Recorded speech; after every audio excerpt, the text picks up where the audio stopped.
Welcome to another edition of Answers for the Family.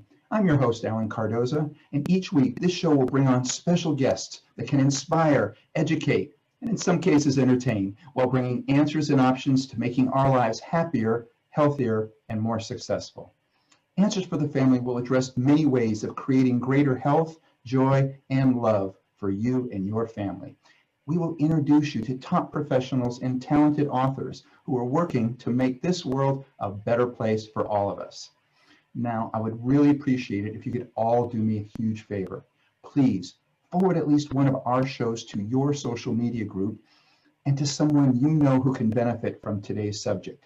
And I guarantee you, we all know somebody that can benefit from today's subject. And this is just one powerful way that we can make a positive difference together. Now, before we get to our guest, I want you to know that I am truly grateful to all of you that take your precious time to listen to this show, and especially those who send in questions, comments, reviews, and suggestions, because remember, this show exists for you.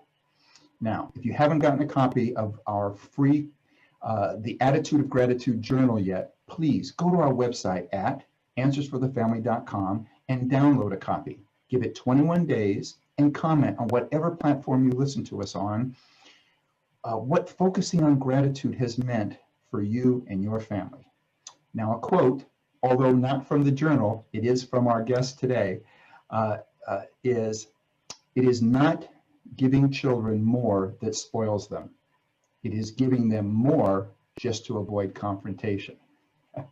So with that, our topic today is also the title of our guest's new book, Children Are From Heaven, Positive Parenting Skills for Raising Cooperative, Confident, and Compassionate Children. Now, I copied a couple of the reviews I found while I was researching the book, one of which said, "This is the single best parenting book I have ever read." Another one said, "I wish someone had given me this book when I had my first child." So with that, our guest, Dr. John Gray, he is the author of the most well-known and trusted relationship book of all time. It's called Men Are From Mars, Women Are From Venus. USA Today listed his book as one of the top 10 most influential books in the last quarter century. In hardback, it was the #1 best-selling book of the 90s. So John has written over 20 books, many of which are translated into approximately 45 languages in more than 100 countries. His Mars-Venus book series has forever changed the way men and women view their relationships. Now, I have read many of John's books myself, and I've been to one of his retreats, and he helps men and women better understand and respect their differences in both personal and professional relationships. His approach combines specific communication techniques with healthy nutrition choices that create the brain-body chemistry for lasting health, happiness, and romance. The John has appeared repeatedly on Oprah as well as Dr. Oz Show, Today, CBS This Morning, Good Morning America, and many others. He's been profiled in Time, Forbes, USA Today, and People magazines. And he was also the subject of a 3-hour TV special hosted by Barbara Walters. He is an avid follower of his own health and relationship advice, as I am as well. So, John, it is great to have you back on Answers for the Family. Thank you. It's a real pleasure. Thank you. You know, with all the wisdom that you have brought us about relationships, I'm so happy that you have decided to write a book on parenting. So what inspired you to write Children Are From Heaven? Well, certainly I see how children today, or maybe we could say, are spoiled. There's this sense of entitlement, this sense of oversensitivity. That's one aspect of it, but parents are struggling with their kids. As you said in the introduction, sometimes we give our children too much to avoid arguments. I love that quote. I didn't realize it was from my book. So, but it's definitely aligned with my message, is that we really, a lot of us grew up and we didn't get what we needed. And so then the therapeutic community makes us aware that, well, we need this, we need this, we need this. And many of us as parents, we want to give our children everything we think they need. And part of what they also need is boundaries. They need to experience that they can't have everything they want when they want it. That's a very, very important, a big, big lesson in life to learn is that even if you don't get everything you want when you want it, you can still be happy. Yeah. And most parents are not aware that if you let a child express emotional reactions of not happy, like frustration or sadness or crying or fear, letting a child express those feelings, not pushing them down very quickly, if you help them to understand those emotions, they'll let them go. And then they experience that they didn't get what they wanted right away, or maybe they'll never get it. I don't know. Mhm. But they didn't get what they wanted, but they can come back to feeling loved and supported and happy. Even as so many adults can't be happy if they don't have what they want when they want it. And we've become this society of immediate gratification. And one of the counter things to that is certainly we want to be generous to our children and give them love and support, but it's at a certain point, our children start to dominate. And if they're starting to take on too much, then they start to be ungrateful, as you're talking in the beginning, for what they have. Kind of like if you shower your children with toys, they don't even play with them. They want more and more and more. Right. For example, what we did, if you want something more, we would give a new present, but you have to give up something. So you don't have this huge closet and room filled with things. And sometimes when you have to give up something, you begin to appreciate that more. So it's not flooding ourselves with so much clutter and giving to a child everything they want, but giving a child a sense that they give and they participate in the family, that we all share, we all participate, we all don't get everything we want. We try to be fair, and mommy and daddy decide, not you. These are like really important things. And sometimes we let the children decide, and we're afraid of their tantrums and their upsets. I couldn't agree more. And I love the fact that you brought gratitude in it, because part of it is being grateful for what it is that you're getting. But I love the part about having to give something away before you get something new, because I think you also learn the great feeling that you can get by doing that, by giving to someone else that can now go get some form of enjoyment or happiness out of what you've given them. It's such a win-win that it just makes perfect sense. Yeah, there's a lot of dynamics to our children today, and often the children are not obeying their parents. Now, I'm not like a soldier saying, you will be happy and you will do what I say. Not, there's a permission of authenticity to be in touch with your feelings, but they can't run everything. That's very, very important. But often parents, mothers particularly, will say, my kids are not listening. My kids are not listening. And they listen to you, but not me. Well, part of that was, I was away a lot of the time, out working, and I come home and I get a lot of love and support for that. And it seems like I'm the most important person. I'm also not there all the time. So the kids get a big rush of dopamine. Oh, daddy's home, as opposed to being with mom all day long. And so there's that excitement about me. And suddenly what would happen is I noticed Bonnie was complaining that they don't listen to her. And I thought, what can I do to help? And one of the things I did to help is to teach the children who's most important. Are they more important, or is mom more important? And this is a really simple idea, but very powerful idea. Children should know they're not more important than your spouse. So I just started doing little things like I'd come home and they'd run to see daddy, daddy, daddy. And the first thing I'd say is, where's your mother? And they would, sometimes they jump up on me, I'd carry them, but I would give them not a lot of attention. I would go straight to Bonnie and give her a hug, a good 6-second hug. So they got to see who's the top person here. They watch if they're top, because it's so easy to just come home and, spend time with your kids. You're missing them. They're full of unconditional love for you. So it's real easy just to love them. And then your spouse might be over in the corner, kind of like, why are you ignoring me? Or happy in the corner. It doesn't matter. Those children need to see that mom was number one.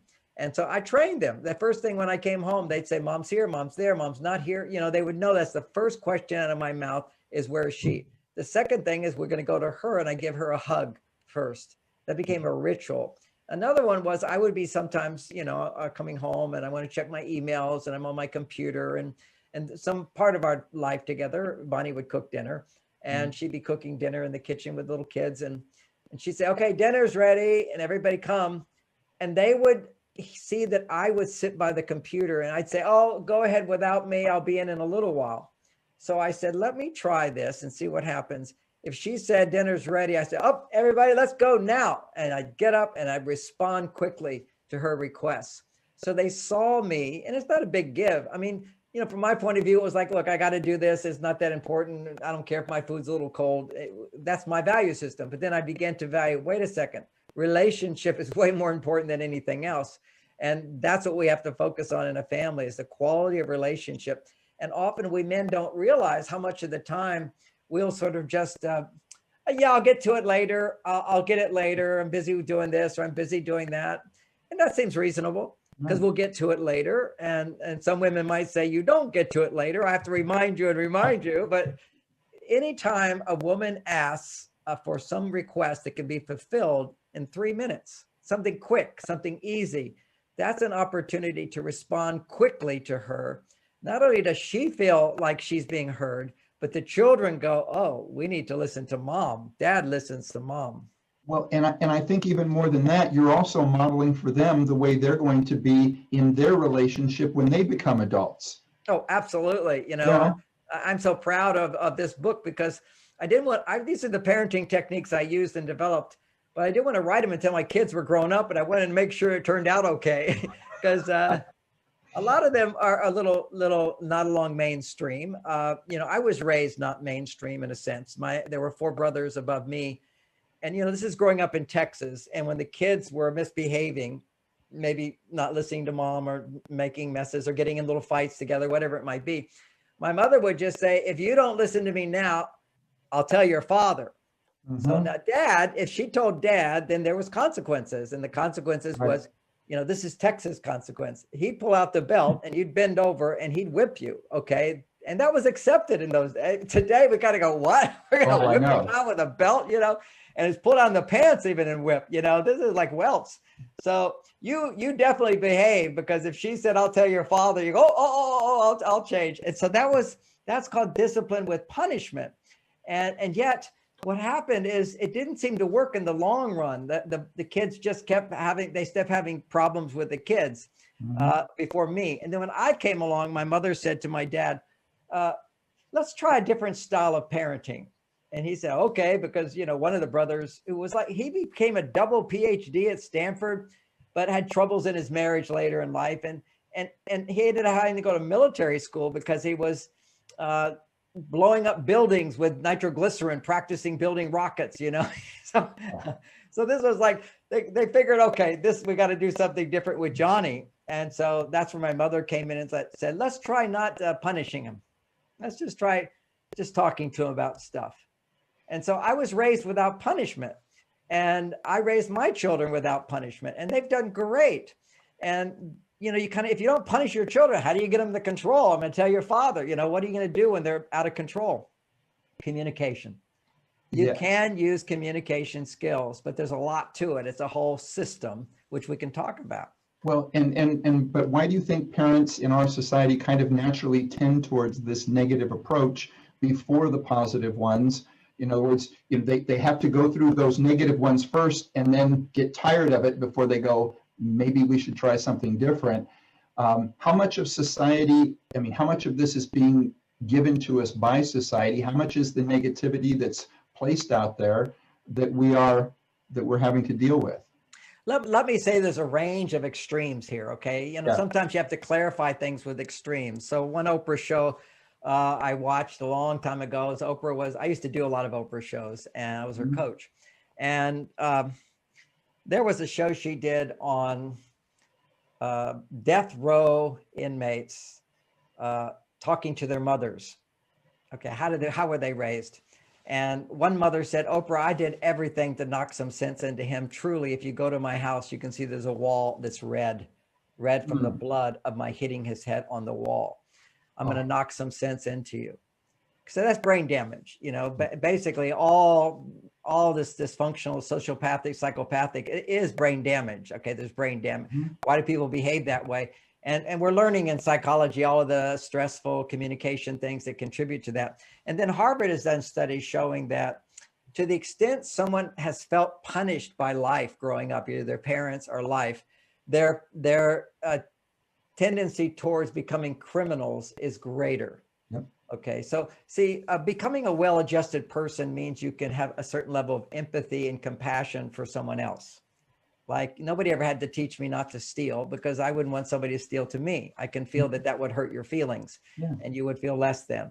But some people cannot feel what other people feel. And the reason they cannot feel what other people feel is that they were never felt. See, to learn how to feel, someone has to feel what you feel. They have to feel a sense of empathy or compassion for you. And I taught for many years, I taught at maximum security prisons. So I know what I'm talking about. These are prisoners who created violent crime, literally don't think about what somebody else might feel. They think about what they feel or what they think is right or what their automatic reactions are.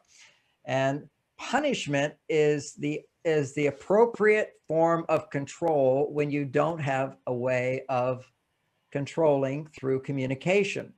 So probably 25 years ago, I did a documentary on parenting without punish. And I still have timeouts. I still have lots of techniques, but the punishment where you inflict guilt, shame, or pain on your children in order to motivate them to follow your direction. That's what I've been able to raise my kids, and my parents were able to do it with me. So I know it's possible. And it takes good communication and talking. But before children will hear what you say, you have to learn how to communicate with them where they feel heard without you feeling controlled by them. So, often we say, you're not listening to me. That means you're not doing what I say. So Right. that's not what I mean. That means being able to hear a child doesn't mean you're going to let them control you in any way, but to hear their feelings, validate their feelings, help them understand what they're feeling so they can let it go. And that's the amazing thing we now know is with all the years of counseling and therapy, there's a growing knowledge that when people have stress and upset emotions, that first of all, they can't think clearly. Second of all, they can't change behavior. They tend to be stuck in routines, ruts of the brain. And if they can understand, if they can bring those feelings out and talk about them in a way that makes sense to them, if it's negative, the brain will let it go. So that means a child crying, you hold a child, you're actually just giving them, they're crying because they feel separate, they're scared, they're upset, they're not getting a need met, and their primary need is love. So if you just hold them feeling love, their pain goes away. It's literally a need that has to be met, and the child needs to be heard without it meaning I hear you and I'm going to do what you say. It's actually I hear you and I'm going to do what I think is right. And that takes a new level of emotional intelligence within parents to be able to validate what children feel. So that was what I found out with all the criminals. And they just needed to have their heart open and they were healed. They never went back to jail after that. Others go back to jail if they don't learn how to feel in their heart another person's feelings with empathy and compassion. Well, one of the things that I really liked about the book was it discussed a lot of these things and explained a lot of these things, but I love the fact that you also gave the tools. To me, there are some books that they tell you everything, but you go, yeah, but what do I do? And yours also gives that. So if you could share a little bit, I know that you have like the 5 positive messages that you recommend for all parents. So share some of that so people can get an idea. Here's the tools that fit this situation. Let's do the 5 positive messages and also the 5 skills that go with them. But Exactly. A skill is worthless unless you know what your intent is. You have to know the intent, and it's an overall context. Because if you really have this overall context, pretty much you can figure out your own skills. I just give some suggestions of what worked for me. But the context is, well, number one is it's okay to be different. What we have to realize is constantly grading children, you're not as good as this person, you're not as good as your sister and your brother, only leaves somebody feeling inadequate in who they are. And often we make the mistake of thinking we have to point out to you that you can be better and you're not good enough in order to motivate them. And some people, it does motivate them, but for all people, they will become motivated if they feel loved the way they are.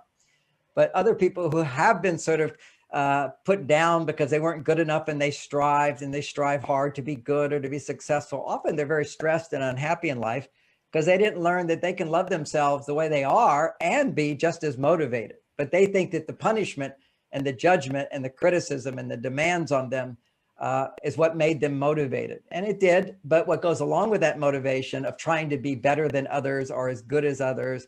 And you see, the truth is nobody is the same. And one of the things I'd like to see happen in early school is parent reports up to like 8 or 9 years old, maybe even 10 or 11 years old. No need to get compared because the brain that can compare without judging yourself doesn't even develop until you're 13 or 14. It doesn't fully develop until you're 28. That's where you don't take things personally. You know, we often say to children, you're not bad. What you did is bad. Well, a child that sounds good. It doesn't sink in. Right. Just as if you were in my audience at a seminar and everybody got up and left, somebody would say, well, John, they love you. It's just not, they don't love your seminar. I'm going to take that personally to a great extent. So we all tend to, you know, most all arguments and problems in marriage and everything come from taking things too personally, becoming too hurt by, too sensitive, overreactive to it, because we haven't learned that if our partner is not giving us what we need at that time, maybe they can't, and it's not about us. Kind of like expecting your partner to be somebody they're not. Is they're in a wheelchair, you don't say, if you love me, you'll stand up and walk. And so that's where the Mars Venus ideas came in so good, because I help women explain there's certain things that men need to do that are different from women, and teaching men what women need can be different from men. So having that insight gives us extra tools. So with our children, the first one is, this first message is, it's okay to be different. And in that, there's three basic kinds of learners. There's the fast learners, there's the steady as you go learners, and then there's the leap learners. And Einstein was one of those. He didn't speak a word until he was 6 or 7 years old, and then he spoke in full sentences.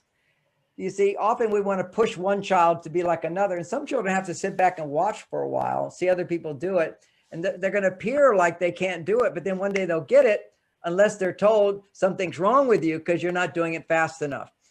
Another child who's really, really good at things, often if they're like a good pianist, doesn't want to do anything else because then they won't look good at that. So if you give them a lot of praise for one thing, they're afraid to try anything new. And so they tend to be hyper-focused in one area. But generally speaking, what I would like to see in schools when you do start grading kids is you have a pass-fail, and you have 3 subjects that you get graded on, and the other subjects, other 3, are pass-fail. That way you can take 3 subjects that you're good at and be a straight A student. You know, nobody's in life. I'm a straight A student author, but I'm terrible at a lot of stuff. But I get to be a best-selling author. See, it's like, don't judge me by all these things. Judge me by the things I'm good at and I'm really interested in, and then you get to feel you're good enough. So there's a few ideas on don't compare. So then that's number 1. And one other thing, if you just look at some of the great geniuses of the world, they're always extremely unique and different, you know. Well, it actually reminds me that one of the quotes that I really like was from John Maxwell, who said that he was horrible in math in school, and so the teachers kept beating him up for that and saying, okay, well, we're going to make you spend like almost all of your time now on math, and we're not going to let you work on anything else. You've got to work on math because you're horrible at it. And finally, he said, when he got the guts or the confidence to say something, which was either like the last year of high school or college, and he said, you know what, I'm going to focus on these other things that I'm good at, and I'll hire somebody to count my money. That's very good. You know, but it's like, let me do what it is I do well. Yes.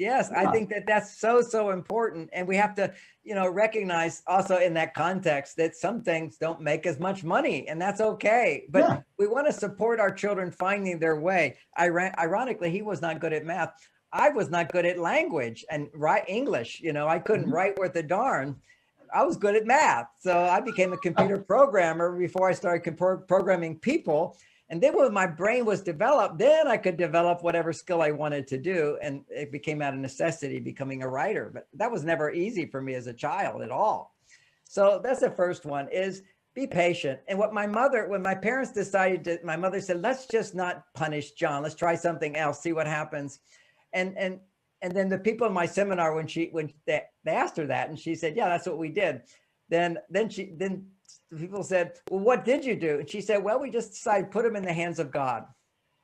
And that was such a beautiful thing. I eventually became a monk later in life, and then I came out to be a relationship teacher, but I'm very spiritual. And it's because my mother was spiritual, and that she trusted that I was going to unfold in the time I needed to unfold, because I think I was a slow learner and everything to begin with. Some people just take longer.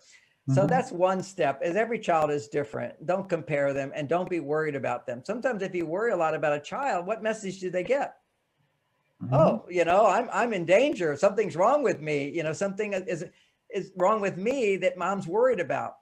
Right. This is so important. If I could say one thing that underlines all this, be aware that what you say or what you feel affects your children, and think, if I'm angry with them, what message are they getting about themselves? Okay, it's just, they're getting, oh, something's wrong with me. And if you're arguing and fighting in front of your children, what message do your children get? You may not know this, but anytime parents fight, children think it's their fault. In the same way, if everybody left my seminar, I would feel like I failed. Children feel a sense of anything around them that they caused it. So if you're happy with a child and you're happy and fulfilled, children get the message that they're good enough. Why do we feel this way? Well, one reason is when we come into the world, everybody's happy to see us. So I guess I make people happy. And then when people are not happy, what did I do wrong? They don't know what they did wrong, but they feel like something bad happened, that they did something bad. Ironically, if a child has been abused, they often feel to carry the guilt and shame that the perpetrator should have felt, but they end up feeling it. This is the weirdest thing. So this is just how our monkey brain or childlike brain reacts to things. When we don't get things that we want, we tend to feel we are unworthy unless we get heard and we get understood with love and compassion and promises and support and apologies. So this is all about comparing. First message. We want to be aware of the messages we're sending to children, and we don't want to have to compare them, that they are unique and different and lovable just the way they are, and we all become better and better as we unfold. Second message, very important message, is it's okay to make mistakes. You see, that's why the whole punishment thing is so mixed up, is that we have this, when you punish a child, you get mad at a child, you go in your room, I'm really upset with you, and you should go in there. First of all, as a parent, what you're doing is using negativity to control. Just like in relationships, if you use negativity to change your partner, excessive complaining or anger, any of those things, what we know now is the brain, actually neurons that fire together grow together, and you start creating pathways in the brain that will cause you to have more and more anger or more defensiveness or more judgmentalness the more you use negativity to change people. So when you do this for your children, and also they will cry and get all upset and throw tantrums, and when it works, then they get neural connectors using tantrums as a way to get what they want, as opposed to giving a child the empathy, the understanding, but more importantly, the clarity and the boundary around negative emotions. They're not bad, but you don't dominate situations. But I'm ahead of myself here. So making mistakes, it's okay to make mistakes. We all make mistakes. And anybody who teaches a seminar on success, I'm doing one on trading now, since we're staying home, learning how to trade in the stock market. Everybody always says you're going to lose money again and again. You're also going to win. You got to be okay making mistakes. It's going to happen. You're going to learn from your mistakes. That's what we learn from. So children need to have messages. It's okay to make mistakes. Now, when we never want to try to make a mistake, but it happens. We learn from them. What did you learn from them? Okay, what did you learn from this? These are things we can say to our children, as opposed to when we punish children, or shame them. Both those things are painful for making mistakes. Then what happens is the message we have is, I lose love when I make a mistake. Therefore, I want to hide my mistakes from you. And that's where children. So now they lie. And as soon as your children, go ahead. No, I was going to say, so then they compound the problem by lying about it. Yeah. You can't change unless you can acknowledge, I made a mistake, to your parents. Whatever it is you have to hide from your parents, you're disconnected from them. And this is your own mistakes, but it's also, let's say you were molested and the person said, now don't tell your parents. So you don't tell your parents. Now your parents are loving you and telling you how wonderful you are. And you're thinking, yeah, you love me, but if you really knew the truth, you wouldn't love me. So that's a wall that we put up as children when we don't feel safe to talk to our parents. So the learning how to listen to children so that they will talk to you is very, very important. And one of the things that keeps them from talking to you about what's going on inside of them and what happens in their life is that they could be punished for making mistakes. So that's a hide from you. And often a child will feel, not punished, but corrected if they say something that happens, parents want to jump in there and say, you should have done this and you didn't do that, but you could have done this. I never gave advice to my children until they were like double asking for it. I would say, well, what do you think would be best in that situation? Well, how did you handle it? Okay, well, did it work? Well, is there another way you think you could have handled it? Well, what do you think, Dad? Well, first tell me what you think. You're smart. So taking some time before you give your answer until they're almost begging for it. What do you think? What do you think?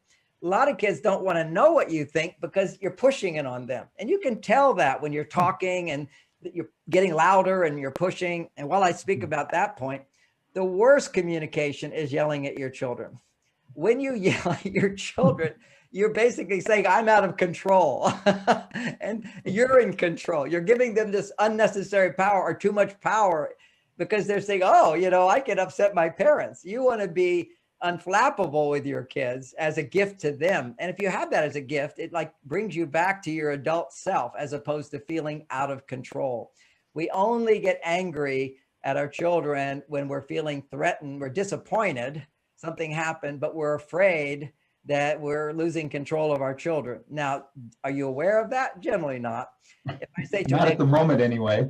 Not in the moment. If somebody's angry, I said, you're really afraid. They go, no, I'm not, I'm angry. But if you weren't afraid, it'd be no big deal, okay? Right. Always when there's anger, there's also sadness, there's also fears, and there's also regrets. They all go together, and that's part of the emotional intelligence that I teach in the book, what parents can do in terms of listening to your children. So it's okay to make mistakes. It's very, very important. But you basically, as they get older, consequences are significant.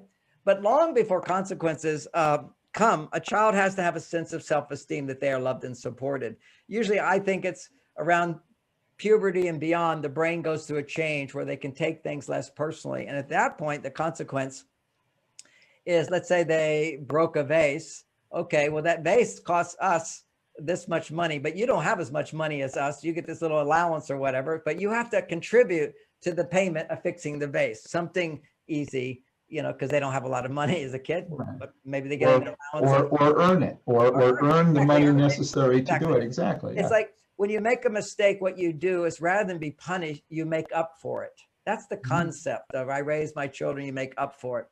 And if you do something upsets, then what nice thing are you going to do for that person? And one of the things is apologize is always a good thing to do. And how can you make it up? And just ask them and they'll come up with something and you can say, well, that's very nice of you. That's good. It's kind of this silly thing in our society, which is people who are the most dysfunctional do bad things. Okay. Hurt people, and wounded people, wound people. So we put them in this jail and we want them to suffer. Okay. You should feel really bad. Which is the worst thing for them. All they want to do is bad back. It's like we have to heal them, rehabilitate them with love and support. And that's a whole different subject. But with the children, what you do when they misbehave is you do set boundaries. We'll get to what you can do there. So the next one is, let's say you got a 15-year-old and you say, okay, you're supposed to be home by 11 o'clock and they come home at 12 o'clock. Well, there has to be a consequence. Is the consequence you're grounded for a week? No, I don't believe in grounding, but I believe in a timeout. I do believe in timeouts, but they don't have to be this big timeout of weeks. I remember when my dad grounded me. He did ground me one time. And I said, you can't ground me because I wasn't used to being punished. And he says, I sure can. I said, no, you can't. He said, yes, I can. That's 2 weeks. I said, so what? You still can't ground me. He said, that's a month. Well, then it's a year. I said, yeah, then it's forever. So now what control do you have over me? It's a losing proposition to use threat to control your children as opposed to these skills. So the skill is hearing and then requesting and then controlling and commanding. That's another skill we'll get to. But the 5 messages is it's okay to be different. It's okay to make mistakes. And the best way you can teach your children it's okay to make mistakes is when you make a mistake in relating with them in some way or in a situation where they're present and you acknowledge you made a mistake without beating yourself up. So it would be the big mistake I make growing up with kids is I'd often be late picking them up from school. And that's just one of my foibles. And so I'd always apologize. I want to apologize for being late. I said I would be here at this time and I want to make it up to you. So this is what I'm going to do. And then I would take them for ice cream. So basically when Dad was late, it wasn't such a bad thing. So I'm going to make it up to you. So how do you make it up to people? But you would acknowledge, see, I taught them it's okay to, everybody makes mistakes. It's okay to make mistakes. An example of this is one of my daughters at 7 years old. I heard a crash. She had a friend over and they were playing champagne tea party with champagne glasses, and the girl dropped it. And I heard through the wall, easy to hear at the door, little girl saying, don't tell your father, don't tell your father, he'll kill me, he'll kill me. That's how kids talk, you know? And so I went in, and actually I didn't go in, and I heard Lauren say, no, it's okay to make mistakes. I'll tell my dad. No, don't tell your dad. So she says, Daddy, come. And so I came in the room. She says, you know, my friend, she doesn't know it's okay to make mistakes. She dropped the glass and now she's all upset. And I said, look, it's okay to make mistakes here. And then my daughter goes, yes, Daddy, what mistake did you make this week? So, and I remember how I got that message growing up in a more loving environment where I wasn't punished. I remember seeing a movie, a black and white movie of a Charles Boyer who had a castle and he was dignified looking like a lord or something. And someone dropped a champagne glass. And I remember that moment where he took his champagne glass and threw it into the fireplace saying, we have so many. And that was how he dealt with it. No shame and no guilt. Think of living in a life without shame and guilt. You actually begin to be able to self-reflect on your mistakes much faster and much easier because you're not afraid to admit it. So it's okay to make mistakes. Next one is it's okay to want more. Okay, often we make our children feel guilty for wanting more or taking more. And as opposed to, you know, the child's wanting all of the pie, you know, eating the pie, or you find out they want the pie. You go, oh, you know, I sometimes would like to eat the pie too. You know, we always want what we want, but we have to remember that we're a family and we share things together. If we all get the pie, you get this much, I get this much, I get this much. And this is a magic phrase I do with my kids again and again when, you know, when they're taking turns, they're doing something and one's hogging it.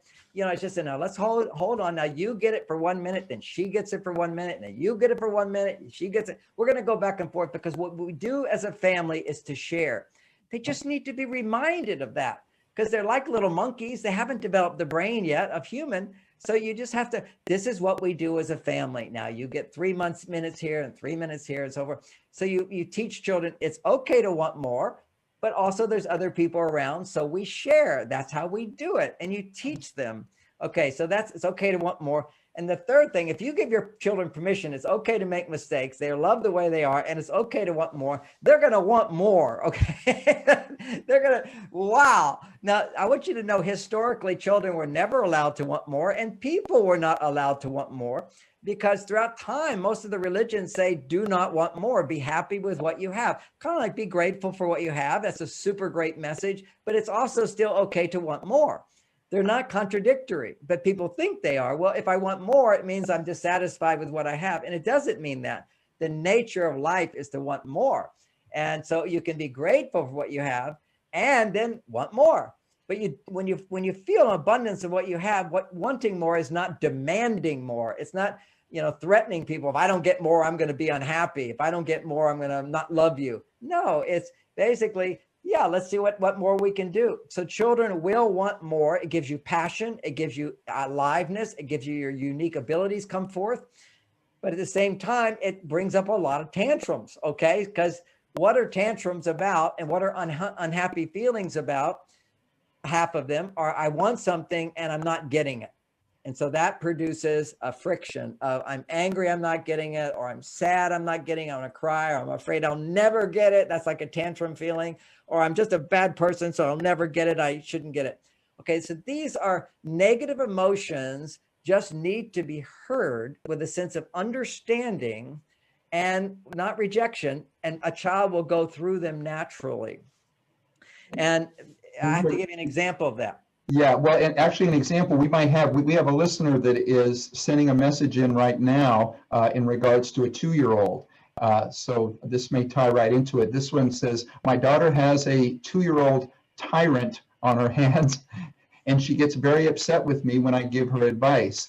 The only time I can have a phone conversation with her is when they are in the car napping. I read the contents of your book on Amazon before I purchased 2 copies, one for myself and one for my daughter. It says the chapter titles are amazing. This book touches everything. I can't wait for the copies to arrive. And it says, How would you suggest I try to communicate with my daughter to give her some of the tools I think that she could use with her 2-year-old? Well, just she got the book. That's the best you can do. Yeah, that was what You I was can't give thinking too. advice to your children when they're not asking for it. And Yeah. that's the same thing I'm saying over and over and over is how to listen so your children will want to listen to you. So when you feel, particularly as a parent, that I know better than you, I do not want that message because that message implies I don't know enough. And that's the child taking it personally. Comes across as a negative message. Let me give you an example I think everybody can relate to. And that is, in some way you can relate to it. One of my daughters was not good at math. So I did her math homework with her all the way to 8th grade. And then in 8th grade, I hired a tutor till she was in 10th grade. Then when she went off to college without a tutor, she was the highest scoring student in math. Just to let parents know, if you see, it became a bonding experience for my daughter and I would do the homework and show her how I did it. And then we'd have a conversation about it. And she was grateful to me. So that was a bonding experience. Eventually, she learned how to do advanced math. In the beginning, she didn't want to do it at all. Okay, so the point I'm making, around 8th grade, that's when I had to hire the tutor. So I just couldn't pull up 9th grade math, geometry, you need those formulas and all that. I'd have to read the chapter first. I'm good at math, but I'd have to read the chapter to do the problems. And I forget all that stuff. So my brother was there, and my brother, her uncle, is a math whiz, Ph.D. math guy. And so what happened is I said, oh, my brother's here, he'll help you. And Lauren showed him the problem. And he looked at the problem and he said, oh, Lauren, that's easy. And Lauren was so upset about that because if somebody's struggling with something, you don't say, oh, that's easy, particularly if they can take it personally. And a young child can take it personally. And Lauren really doesn't like anybody giving her advice even now. That's just something she came in with. And I also learned with this child, listen more and give less advice. And then they come up with their own ideas, which are brilliant. She's more brilliant than I am in terms of all these things I teach. She's better, but it's taken her a lifetime of having a role model and then being able to figure it out and add more ideas. So that's the idea there is if your children aren't listening to you, stop trying to give them advice. And sometimes you can hand them a book and say, this has been helpful to me. Maybe it would be helpful to you. I thought of you when I read this because I know I made some of these mistakes, and maybe even if you read this, you could help me learn to be a better person and tell me some of the mistakes I made. Boy, that would be a great invitation. You see, it's the same idea of what I did when women would say, how do I get my husband to read your book? I say, you don't get him to read the book. You see him reading the book. You enjoy reading the book. He sees his positive changes in you. And then if he still isn't interested in reading that book, then you go to him and you say, here's this chapter 2 called Men Go to Their Caves, which is the most popular of all the chapters, which is, the whole idea of the man cave. That all came from Men Are From Mars. That's right. This permission for men to not be like women, to feel like, hey, I need some alone time, and it doesn't mean I don't love you. And there's a lot more to it, but that's the simple concept. And I would say, women, just say, here, I'm reading this book about men and women, and the stuff on women is right on, but the stuff on men, I don't know. Would you just read this page and tell me if you think this guy is right? Give him the room to be right. You see, it's just like you're looking to him for advice. If you look to somebody else and validate what they say, then they want to hear what you have to say. So this is in a different way with our children. We want to make sure that they feel heard, and that's by asking questions.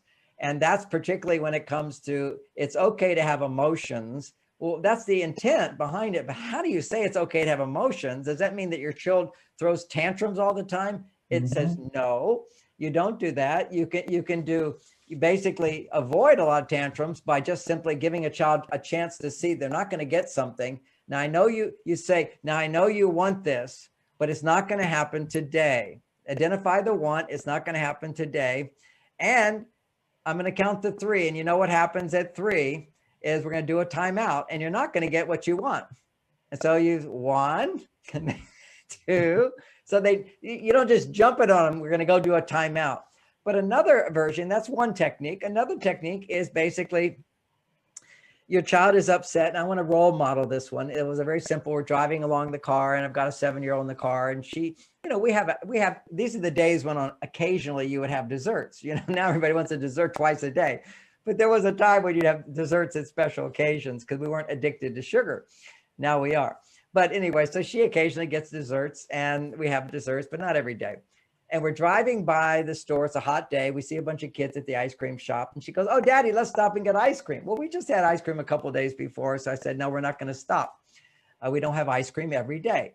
"Why don't we have ice cream? I want ice cream. They're getting ice cream. Why am I not getting ice cream?" And I said, "I understand you're angry and frustrated because it doesn't seem fair that they're getting to have ice cream and you're not getting to have ice cream." And for a second, she goes, "Yeah." Now, why she calmed down is for a moment, she felt, "Oh, he understands." Because often I feel heard. Often children are upset because simply they think you don't understand how important this is to me. Because so many of the times we're happy to give them things that are appropriate. So they live in a world my parents want to give to me. So if they're not giving to me, they must not understand what I feel. So you go, "I understand, but we're still not getting the ice cream." What? And now she goes to the second level of emotion, which is tears and sadness and disappointment. What?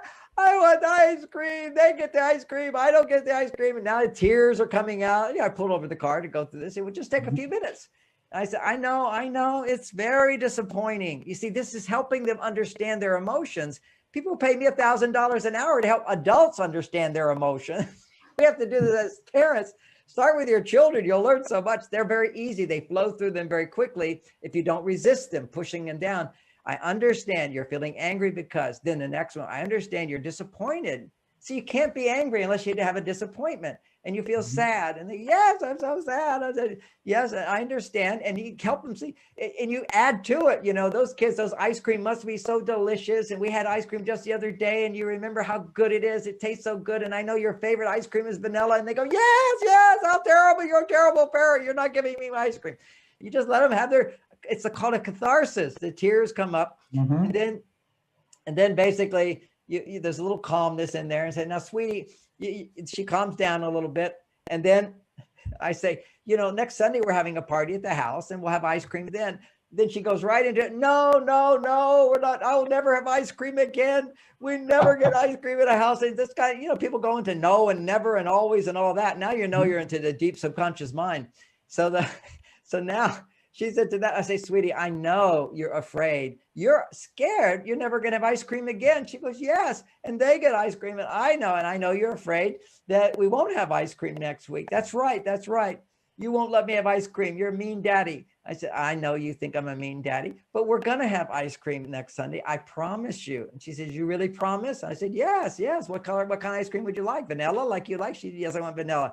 And she had a little tear. You give her a little hug and now you move on. Now, what just happened? What happened is she got to experience, I can't use negative emotions to manipulate others, but I can feel what I feel and I am understood. When there's a feeling of love and understanding, she doesn't grow neural pathways to cry and get upset and throw tantrums, because this becomes an unconscious manipulation that's deeply seated in all of us in the conditioning of the past. And we have to change that conditioning in our children by good parenting. Listen to your children and they will listen to you. That's what I mean by that. So that's a practical technique of listening. And we've got another comment that has come in. This is a beautiful comment. I want to get this in. And John, this seems to happen to us every time. Time goes by so fast that we're running out of time, but I want to get this in because this person took the time to send it in. And it says, "I read your latest book a couple of months ago, and I just love it. Like all of your work, it is so down to earth and fun to read, while always leaving me the most valuable information. I have already shared it with my sister and brother and a couple of nieces. I also have them all tuning into the show." This is from Avery in Maine. And the prior one was from, I forgot to say, it was from Katrina in North Carolina. Wow. Well, thank you for those acknowledgments. So, and John, we have got to do this again. But again, what is the best way in which people can get a hold of you if they want to find out, for instance, like when you're going to do the retreats again? Or in fact, I want to share with everybody that, I know you have supplements. There's a lot of things. If they can go to your website, what's the best way for them to do that? Okay, so I'm not doing retreats right now because nobody's doing retreats, but we have online classes. I have an free online class called How to Get Everything You Want in Relationships. And ultimately, the best parenting technique is a happy marriage. That's the greatest gift you can give your children. So that's A. B, it's a free class. Everybody loves it. Rave reviews. For women, we have a special course called How to Get Me Time. Now, me time means whenever you're unhappy in your relationship, your children will be unhappy. They're very connected to you. So if you want to be happy in your relationship, anytime you're unhappy, it's because you're depending on your partner to do more to make you happy. So this is a course to teach you at those times of dissatisfaction, how to release the dependence of your partner changing for you to be happy, and finding the happiness in a variety of different ways based upon a new knowledge of hormonal needs that women have. Certain behaviors will stimulate the right hormones at the right time of the month. And that can help lower your stress, bring you to a place where you're no longer depending on your partner to make you happy, but to make you happier. And the same knowledge that's particular for women in that course. We also have another course, which is called Mars, Venus in the Bedroom, which I think is very important knowledge for men to have. Okay. So these are like happy wife, happy husband, happy children. So those are some practical sources of support for people. And just on the other side of things, we haven't talked about it, but very quickly, mind, body. So many of your children are afflicted with tendencies of ADD, ADHD type symptoms, hyperactivity, hyperbrain, hyperfocus, playing video games all the time. How to change that. I wrote a book called Staying Focused in a Hyper World for healing ADD, memory, and brain function. So that's good to know when your children, when you see they're having these ADD type symptoms. But a simple solution right away is something called grapeseed extract and vitamin C. It's a miracle. It's a little thing. Another one is a mineral supplement called Super Minerals for men, and it's also for boys, or Super Minerals for women, also for girls, guaranteed in 1 week to make children happier and more manageable, as well as happier, manageable parents. This is like that knowledge. You just go to Mars Venus Wellness store, and there's videos explaining that. The grapeseed extract for ADD, there's a think tank for ADD, but supplements, very cheap to do, very easy to do. And the super minerals will immediately lower stress, so the brain works better in our children and in ourselves, so we don't loop and resist. That's the thing we get caught up in, getting stuck. Yeah, and for anybody out there, what he's saying is absolutely true. I do the grapeseed extract, and I do the vitamin C, as well as a few other supplements. So yes, I couldn't agree more. And again, that website is marsvenus.com. All right, so it's marsvenus.com. You can go there. Any other best way for them to get in touch with you? Or is that would be it. At marsvenus.com, okay. You'll get, it's a lot. I mean, there's 100 blogs. There's an insiders club where every day you get a different seminar from me. I've got 300 seminars and they're free if you become an insider. And yes. It's very inexpensive. So again, John, thank you so much. I really just want to acknowledge you for, you've been doing things now that have helped our relationships. Now it's helping us raise children. Just really want to thank you. Thank you so much. Keep up the great work. Answers for the Family. All right. And for everybody out there, please put us on your calendar and tune in on Monday, December 7th, when we'll be joined by Rachel Cove and Seth Hall to discuss how their program, The Mountain Method, sets a foundation to identify one's true goals and the mountain they are facing, and then to achieve the self-accountability, vision, and mental fortitude to make real their dreams and aspirations. So for everybody out there, be good human beings, and be with us again next week on Answers for the Family.